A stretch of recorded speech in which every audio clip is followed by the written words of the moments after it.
It is said that history is written by the victors, and the same can be said about video games. Console generations are and have always been defined by the few great games that become transcendent or go down in history as one of the greats.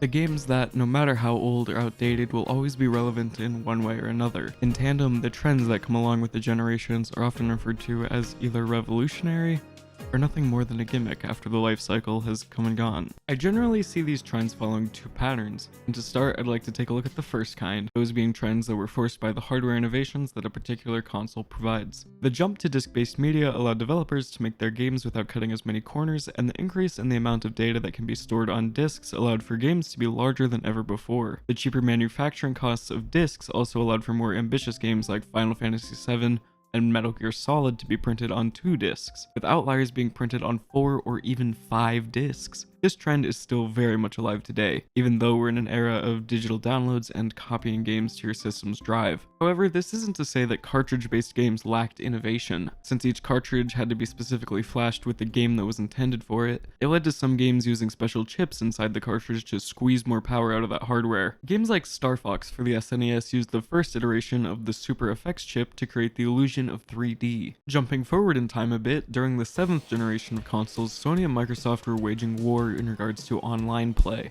Games like Halo and Call of Duty topped the charts, and a new era of modern gaming was about to begin, an era of connectivity between players. Meanwhile, Nintendo was out here doing whatever this is. The Wii basically forced developers into developing motion-centric games.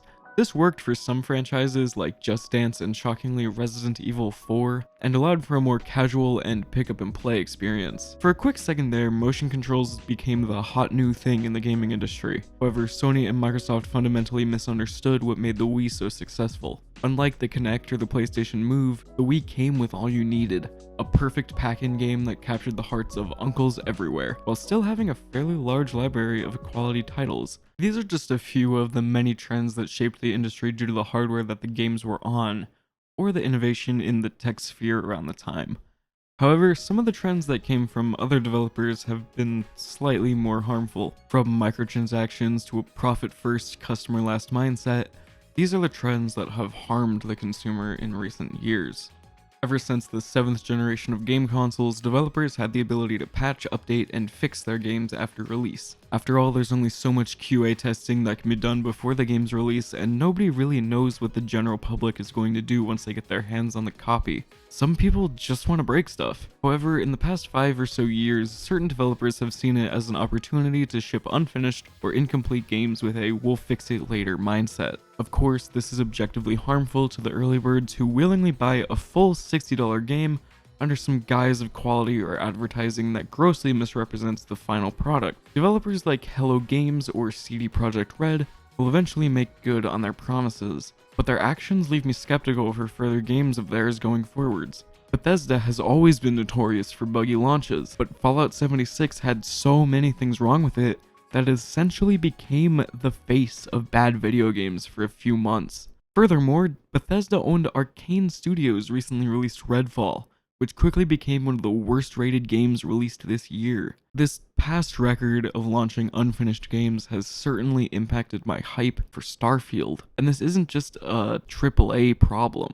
In the case of recent Nintendo titles, certain franchises are ignoring features that were present in previous games at launch, only to repackage them as free DLC later down the line. Unfortunately, due to the lack of content at launch, by the time these features actually release, the game population has severely dropped off, making the added features basically worthless. Speaking of things being worthless, let's talk about DRM. From the eyes of the publishers, DRM can prevent stolen copies and inhibit modification, which seems fine on paper. In the eyes of smart shoppers, however, it can cause more harm than good.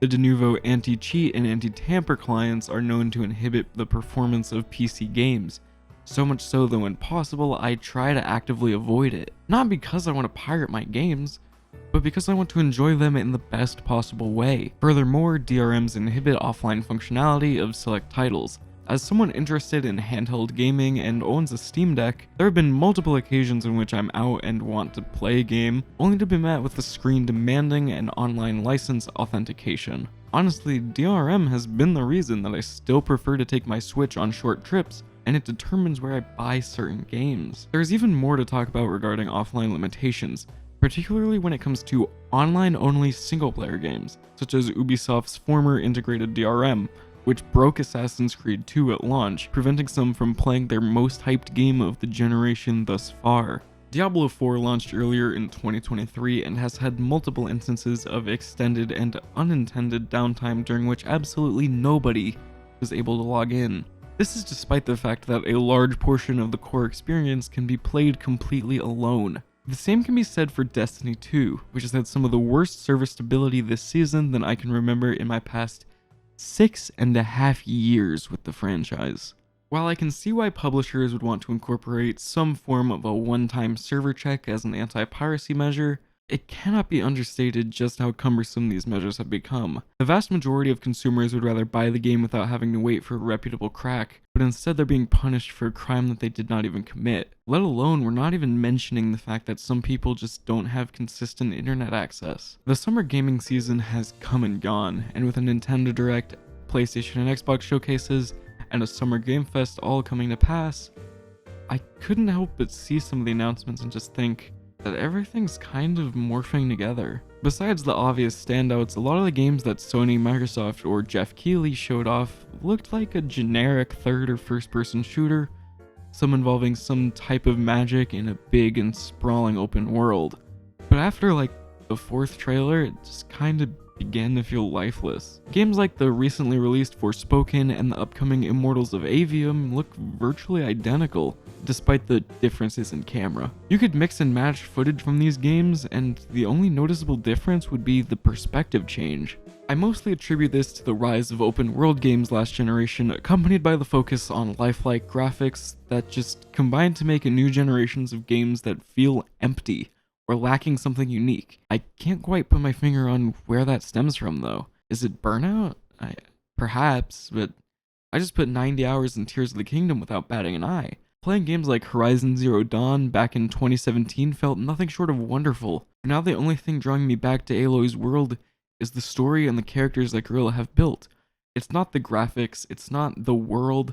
I guarantee if the first game came out this year, the robot dinosaur gimmick would not have been enough to pull me in. Just like the particle overload magic of Immortals of Avium is pushing me away. Starfield feels new and refreshing, but the combat looks rather bland, and the exploration sounds like something I'd get out of a more traditional sandbox experience, a la No Man's Sky. I'm sure I'll give it a try, but for now I'm just kinda tired. All in all, I am barely scratching the surface of modern game trends, but these are the ones that I've personally found to be the most notable, and how they went from a place from innovation and following what's best to the consumer to a product of laziness and anti-consumerism.